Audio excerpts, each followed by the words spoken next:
distinguished ladies and gentlemen, the day I called Mac Baldrige to ask him to join the cabinet, I was told by Midge I would have to call back later. He was out on his horse roping and couldn't come to the phone. Right then, I knew he was the kind of man I wanted. It's a gift to be simple, we're told. If that means to hold simple, strong, and decent values, Mac had that gift. You could see it in the way he moved around the White House. He seemed to know everyone, not just those in the public eye, but the secretaries and assistants as well. And he treated everyone with the same measure of courtesy and respect, from his driver to the president. He never judged a man or woman by rank or trappings. Despite his many remarkable successes, worldly success was not the way he measured people. No, money was not, position was not. Qualities of character were: honesty, courage, industry, and humility. These were his yardsticks.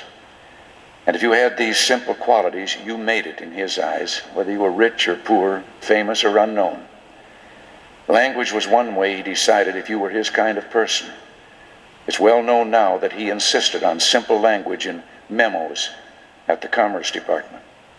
He banned phrases that were vague or redundant.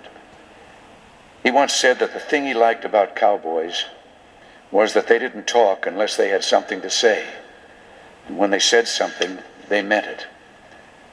To him, simple language did not mark a simple mind, but a strong and fearless one.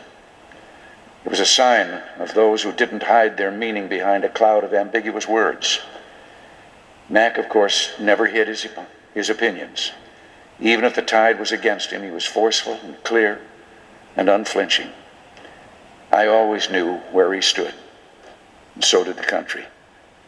I could always count on him for the truth as he saw it, no matter how unpleasant or unpopular. There were times the cabinet came down on an issue 12-1, and he was on the short end. But I knew that if he believed something that others didn't, he wouldn't rein himself in and follow the herd.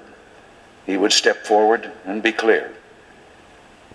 What I'm saying about Mac Baldrige adds up to a simple but extraordinary quality that I would call, more than anything else, American. In his directness, in his honesty, in his independence, in his disregard for rank, in his courage, he embodied the best of the American spirit. I suppose we think of that spirit as living most of all in cowboys. And that's why I've always suspected that it was more than just roping and his place here in Washington that got Mac voted into the Cowboy Hall of Fame. He belonged there. It was in his blood. It was in his heart and soul. Let me say a word about his many contributions to his country.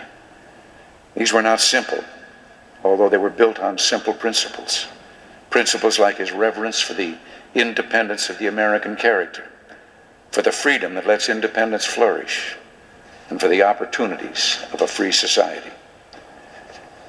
Mac was an architect of American international economic policy during years in which that policy moved to center stage. He also helped shape our policy toward East-West trade in a period in which that was a source of new questions and concerns. And perhaps the least recognized of his major achievements was the securing of trade ties with China. In just 4 years since his 1983 visit to China, trade has become a pillar of the Sino-American relationship. To contribute so much required skill and persistence, qualities Mac had in abundance. It also required vision. Vision not only for dealing with immediate issues, but for the future of the entire world and its economy as well. I always prized the quality of Mac's vision. He had the capacity to look up from the dust of the plains to the distant mountains. He never forgot that all the skirmishes and battles over trade policy that we have here in Washington and around the world have one final goal. We are building the world in which our children and grandchildren will live. And we who love freedom and revere the dignity of humanity have a sacred duty to make that an open world of real hope and abundant opportunity.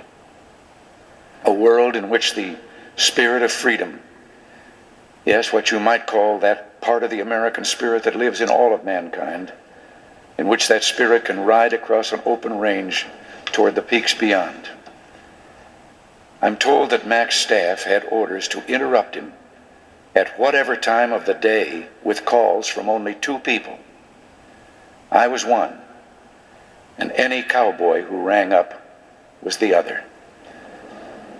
Well, I'm honored to have been in that company. Mac, as we know, left us while he was doing what he loved most. And now, whenever any of us wants to ring him up, we'll have to remind ourselves that he's out on a horse somewhere, and we'll just have to wait.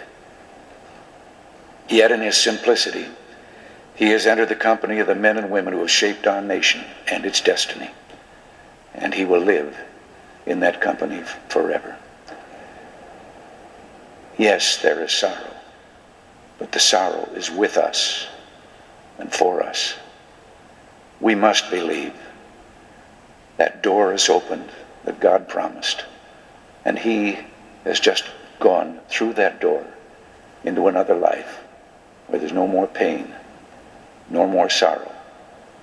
And we must believe that we too will one day go through that door and join him again. Thank you. God bless you.